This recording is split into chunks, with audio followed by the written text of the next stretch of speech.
এই টেবিলটার প্রথমে আর কি তোমার যে ট্রাশ আছে ট্রাশের প্রথমে মেম্বারগুলো লিখবা, ওই মেম্বারের লেন্থ কত ওইটা এই ঘরের মধ্যে লিখবা। এটা তো আগে ক্যালকুলেশন করে বের করছো।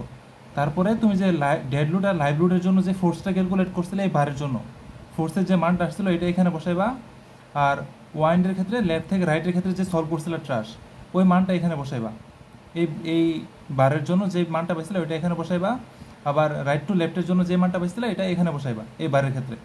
এটা বসানোর পরে টেনশনের কম্প্রেশনের যে ক্যালকুলেশনটা আছে এটা হলো, আর ডেড আর লাইভ লোড আছে না, এটার মধ্যে তুমি যে ভ্যালুটা বসাইছো এটা প্লাস হোক আর মাইনাস হোক, কম্প্রেশন হলে মাইনাস হবে আর টেনশন হলে প্লাস হবে। এখন দেখো এখানে সারের কত ছিল 30.69, এটা কিন্তু প্লাস, ঠিক না? তাহলে এই এই ডেড লোড আর লাইভ লোডের মাঝে যে মানটা থাকবে এই মানটা আমি সরাসরি বসাই দিব। এটা যদি প্লাস থাকে তাহলে সরাসরি টেনশনের ঘরের মধ্যে বসাই দিব, এটা যদি মাইনাস থাকতো তাহলে সরাসরি কী করতাম, এই কম্প্রেশনের ঘরের মধ্যে বসাই দিতাম। যেহেতু প্লাস আছে আমি সরাসরি টেনশনের ঘরের মধ্যে বসাই দিছি।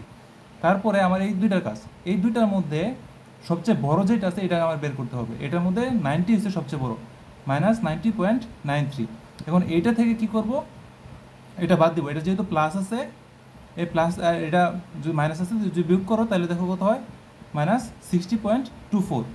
পরেরটা দেখো, পরেরটার মধ্যে দেখো এই সব কিছু বসাইলাম, বসানোর পরে এই ডেটা আর লাইভলিহুডের মধ্যে যেই মানটা আছে দেখো -33.05, এটা আমি কী করবো সরাসরি বসাই দিব। এটা যেহেতু মাইনাস আছে এটা আমি কম্প্রেশনের ঘরের মধ্যে বসাবো, ঠিক না? এখন বাকি দুইটার মধ্যে যেটা সবচেয়ে বড় ওইটা সিলেক্ট করবো, 97 সবচেয়ে বড়, 97.68।